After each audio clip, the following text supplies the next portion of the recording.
Hello, my dear friends. How are you doing? Hope you are having an amazing day and not having to deal with drama. Ready for new stories I have for you today? Let's go to the first one. And don't forget to listen to the end of the story, guys, to hear my insights. Enjoy the stories. And don't forget to like and subscribe. And of course, don't forget to leave a comment. My wedding was supposed to be the happiest day of my life. You know how it goes. Months of planning, stress, money, and endless details to make sure everything is perfect. I had envisioned the day in my head so many times, imagining how everything would go smoothly, how it would be a day full of love, joy, and celebration. My sister, Victoria, 25 female, was my maid of honor. She has always had a flair for drama, but I figured she could hold it together for one day. After all, we were family, and she promised she would support me. Spoiler alert, she couldn't. Fast forward to the big day. The ceremony was breathtaking, absolutely everything I had dreamed of.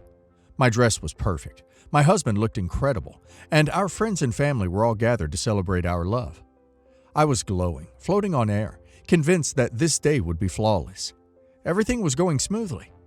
The venue was stunning, the catering was divine, and the atmosphere was one of pure happiness. Then came the reception. That's when Victoria started drinking.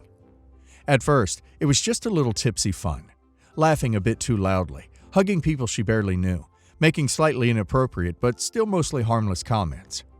I tried to ignore it. I figured she was just having fun and celebrating, which is what everyone was supposed to be doing. But then it escalated. She began drinking heavily, knocking back glasses of wine as if it were water. She grew more erratic, clinging onto guests, slurring her words, and making snide remarks about how she was still single while I was living the dream. People started noticing, whispering amongst themselves, and exchanging uneasy glances. I was still trying to stay calm, praying that she would just sit down and quietly enjoy the evening. Then she grabbed the microphone. The best man had just finished giving a heartfelt speech about my husband and me when Victoria stumbled onto the stage. At first, people chuckled, thinking she was just going to say a few loving words about me. But as soon as she opened her mouth, the mood shifted. She started ranting about how I always get everything, and how my wedding was just another example of me being the golden child. She went on and on about how life was unfair, how she had struggled while I thrived, how she was still single while I was now happily married, in front of all my guests, including my in-laws. You could hear a pin drop in the venue. The air turned thick with awkward tension. People exchanged uneasy glances, not knowing how to react. My father tried to take the mic from her, but she pulled away and kept going, growing more emotional and erratic. She started sobbing, wailing about how she would never find love, how she felt like a failure, and how she always lived in my shadow. My mother sat frozen in horror, unable to move. My husband's family sat there, stunned, as she spiraled into a full-blown emotional breakdown. My mother-in-law had this look of pure discomfort on her face. My new father-in-law looked like he wanted to disappear, and my husband just sat there, holding my hand tightly as if to ground me. Then guests started leaving early. My husband's side of the family, who had been nothing but supportive and excited, now looked uncomfortable, like they had stepped into a family soap opera. My closest friends tried to salvage the night by keeping things lighthearted, but the damage had been done. I spent the rest of my wedding trying to apologize, trying to salvage what was left of the night, while my sister sobbed in the corner and my parents coddled her instead of stopping her behavior. I had to explain to so many guests, deal with the whispers, and pretend everything was fine when it clearly wasn't. I was furious, but I held it together. The next morning, I expected an apology. Instead, my parents called me to say Emily was in distress and struggling with her mental health. They insisted that I should understand and that I should be the bigger person. Then came the kicker. They wanted me to pay for her therapy. Their reasoning? Since I'm the successful one, I can afford it, and it would show that I'm a good sister. They said she clearly needed help, and I should want to support her. But all I could think about was how she had completely ruined my wedding day, how I had to do damage control while she got away with her selfish meltdown. How could they expect me to foot the bill for her outburst? I told them no. I said Victoria is an adult who needs to take responsibility for her actions. If she wants therapy, she can pay for it herself, or they can help her. But I was not going to fund her recovery for a mess she created. Now my parents are furious with me. They say I'm cold-hearted and unforgiving. They believe that I should be putting my sister first and that it's my duty to help Victoria since I'm the stable one. But I just can't shake the anger I feel. She humiliated me. She stole my moment. She made my wedding about herself. And now, weeks later, I'm still picking up the emotional pieces. I can't even look at my wedding photos without remembering the disaster she caused. I don't think she even feels remorse, just embarrassment that her tantrum didn't get her the sympathy she expected. My husband supports me completely. He says I shouldn't have to pay for her therapy, especially after what she did. My friends think it's outrageous that my parents even asked, but the guilt tripping is getting to me. I feel torn between standing my ground and appeasing my family, even though I know deep down that I'm right. Why should I be the one to clean up her mess? So, am I the a-hole for refusing to pay for her therapy? OP's wedding was supposed to be about OP and her husband, a day of love and joy. But OP's sister turned it into a personal pity party in front of all OP's guests. That wasn't a minor slip-up. It was a full-blown selfish spectacle. And now, instead of acknowledging the pain she caused OP's parents are trying to manipulate OP into fixing her problems? That's not how accountability works. She's an adult, and she made the choice to get wasted, hijack OP's moment, and humiliate her. Therapy is a good idea, for her, but paying for it should not fall on OP. If she truly wants to get better, she needs to take responsibility for her actions, not have her golden child parents shift the blame onto OP. And now let's hear the community's opinion. Wow, the entitlement is off the charts. Your sister completely ruined a once-in-a-lifetime moment for you, made your wedding all about herself, and now your parents want you to finance her recovery from her own tantrum? That's insane. Your parents are enabling her by refusing to hold her accountable. What happens next time she feels slighted? Is she going to show up drunk at your baby shower, your future kids' birthdays, or any other event that isn't about her? I get that mental health is important, but it's not your responsibility to fund her therapy just because you've been more stable in life. The fact that they're expecting this from you instead of demanding she take responsibility speaks volumes. Don't let them guilt trip you into fixing what she broke. You deserve peace after what she put you through. You are not being cold-hearted. You are setting necessary and healthy boundaries. Your sister is an adult, and her behavior at your wedding was beyond inappropriate. It was selfish, humiliating, and deeply hurtful. And now your parents are trying to manipulate you into fixing the mess she created? Absolutely not. Paying for her therapy would only reinforce the idea that she can throw a tantrum, ruin people's special moments, and then expect someone else to clean up the emotional and financial fallout. If your parents are so concerned, they can help her financially. But you? You have every right to step back and refuse. Your mental health matters too. If your family can't see that, maybe some distance is what you need right now. Not the a-hole. Your sister had every opportunity to behave like an adult at your wedding, and she chose not to. It's not like she had a minor slip-up. She stole the spotlight in the worst possible way, made everything about her, and left you trying to do damage control at an event that was supposed to be about you and your husband. Now, instead of apologizing and making amends, she's getting coddled while you're being pressured to fix her? Nope, that's not your responsibility. Therapy would be great for her, but it should be her priority, not yours. If your parents want to support her, they can, but you are not obligated to. Stand firm, and don't let them guilt you into thinking you owe her anything. You deserve to enjoy your new marriage without this added stress. Update. A couple of weeks later, Victoria reached out, saying she wanted to see me and apologize. I hesitated, but agreed, hoping she had truly reflected on her actions. When we met, she broke down crying, telling me she was deeply sorry for what she had done and blamed everything on alcohol. She admitted that she had been struggling with being single and was overwhelmed with jealousy that I had gotten married first. At first, I wasn't sure how to respond. I told her I needed time to heal, but as the weeks passed, I decided I wanted to help her. I told my parents I would pay for her therapy, hoping it would be a turning point for her. Victoria has now been in therapy for 5 months, and I thought things were improving. But then, I recently found out I was pregnant. I was ecstatic and wanted to share the joyous news with my family. I invited my parents and Victoria over for dinner to make the announcement, hoping this would be a happy family moment. When I told them I was expecting, Victoria immediately burst into tears. Instead of congratulating me, she accused me of being cruel, saying I was rubbing my happiness in her face. She claimed it wasn't fair. I had just gotten married, and now I was flaunting my pregnancy while she had nothing. I was stunned. I had thought therapy was helping her, but she was still the same person, making everything about herself. At that moment, I realized I was done. I told her that if therapy wasn't helping her change, then there was nothing else I could do. I told her to leave my house.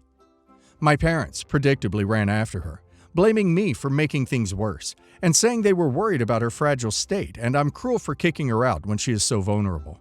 I am so confused. I'm angry and feel sorry for her at the same time. But I'm done paying for her therapy. Parents can do it themselves if they want to help her. Or she can get a job. Maybe then she won't have time to sit and pity herself. 10 years ago, my parents divorced because of my mom's gambling problem. I chose to stay with my father because my mom used to scream at me a lot for all the little things. My dad ended up winning $15,000 in child support a year. My mom never paid child support during those 10 years. She also adopted my sister, who I never met. Last year, me and my dad sued for the money and we won. We gained $150,000. My bio mom ended up paying it using my sister's college fund. My sister found out, and after the court, she told me I ruined her future. I told her I never ruined her future, and then I told her that her mom, my bio mom, did, by not paying child support to me. My sister yelled at me for having no empathy. So, am I the a-hole for ruining my sister's future? My sister is 17, I am 18. Obviously not the a-hole. She skirted her court-mandated payments.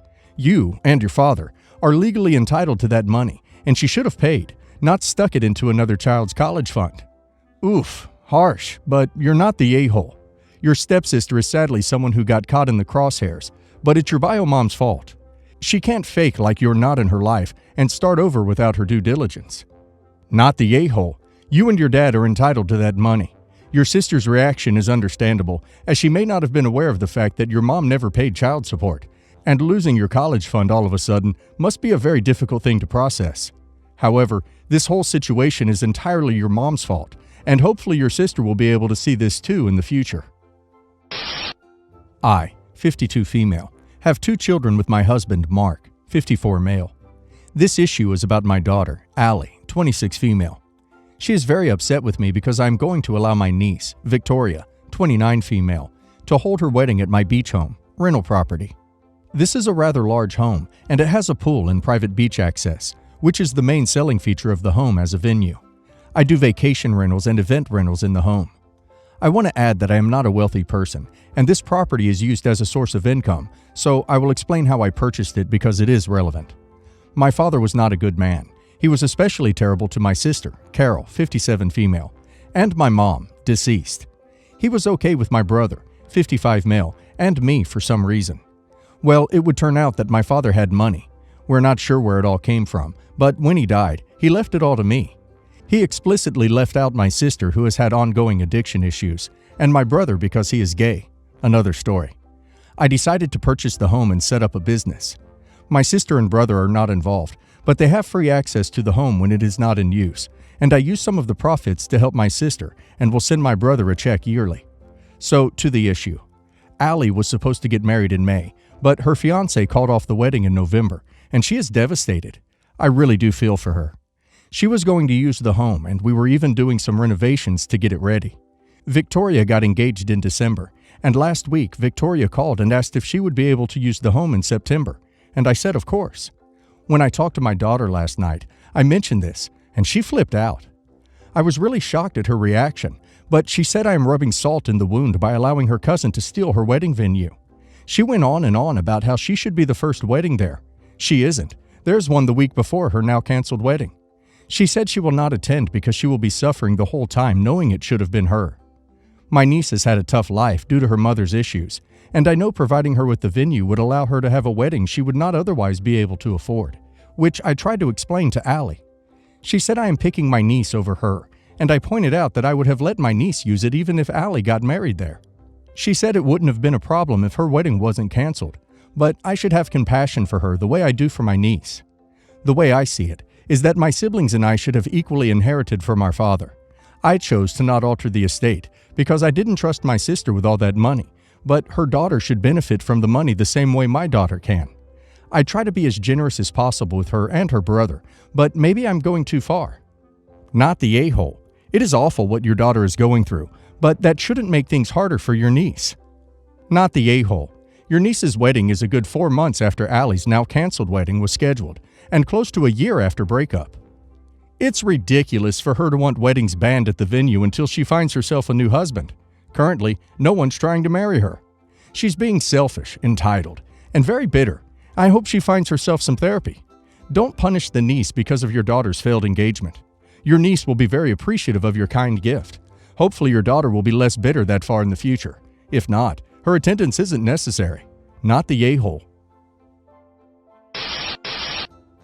My older brother was married briefly and it didn't work out. He recently remarried. She's 22, he's 33. She's very pretty, but very young. She comes off as younger than she is in her attitude. She also doesn't seem unintelligent, per se, but she has a high school education and has never worked a day in her life, and doesn't seem that interested in personal growth or education. She and my brother explicitly plan to start having kids as soon as possible, ideally 3 to 4. She's right now a stay-at-home wife, and will be a stay-at-home mom. They're already trying to get pregnant. My brother and I both inherited a nest egg when our dad passed away a decade ago, and our mom is well off too, and he makes large salary personally. He has several properties and a full-time housekeeper. I don't have a problem with her or with him, though I do think the maturity levels seem like it would be an issue. I'm only 26, and due to this age difference have always had trouble relating to my brother as an equal. He can be patronizing, etc. At best, 22-year-old is equally mature to me, but realistically, a bit less mature since she's 4 years younger. So if my brother and I can't always relate as equals, it's hard to imagine her and him relating as equals. But like I said, she's not far from my age, so to me she's more like a peer, and I don't dislike her. She's fun. And I'm not working right now either, because like I said, I have money from my parents and a small business on the side. I do recognize it's a privilege to not have to work right now. So we've been hanging out sometimes during the weekdays, like grabbing coffee or going to the gym. I was at their house after going to the gym with her, and my brother was there. While she was grabbing something from another room, my brother took a shot at me for being unemployed and being able to just go to the gym for hours in the middle of the workday. I said we're both going to the gym in the middle of the workday. Your wife is unemployed too. He said that's different, and I said don't take shots at me for not working if you have a trophy wife doing the same. He got really offended and yelled at me, but in the process of him being offended, his wife heard what I said. Or maybe she overheard my comment, I'm not sure. She was upset too. But am I wrong for calling a spade a spade? Everyone sucks here, except maybe her. It sounds like you're trying to be friendly with her, then just insulting her. You like her enough to hang out with her, so don't be crummy to her. Your brother deserved a clap back, but not one at her expense. Everyone sucks here. Your brother for taking a stab on the fact that you are unemployed, while his wife is in the same boat. You for calling her a trophy wife. It's just not a nice term and, in my opinion, pretty derogatory. So I can imagine that especially she is feeling upset about it, especially if you are hanging out as peers. Everyone sucks here. Your brother was wrong to say what he did, but you were also out of line when you lashed out at his wife in the same manner that he lashed out at you. A stay-at-home wife is not necessarily the same as a trophy wife. If you had simply left it at unemployed, I wouldn't be so critical of you, and I would agree that you were calling a spade a spade. You escalated up to insults by calling her a trophy wife, though. My husband and I, men in our late 20s, recently had a baby. My husband's sister and her husband also did. There was some slight tension at the beginning of both these pregnancies. Our family knew about our journey with surrogacy. Obviously, everything is planned in advance, so they knew when the pregnancy would begin. When my sister-in-law and brother-in-law announced their own pregnancy about 2 weeks after we celebrated our successful embryo transfer, we were a little annoyed. We kept this annoyance to ourselves in order to not rock the boat, and we knew it was irrational. Now that our children have been born, ours a boy, theirs a girl, we're having two very different experiences. It feels like all my sister-in-law does is complain, especially about the barrage of guests that have come to visit them now that they're home from the hospital.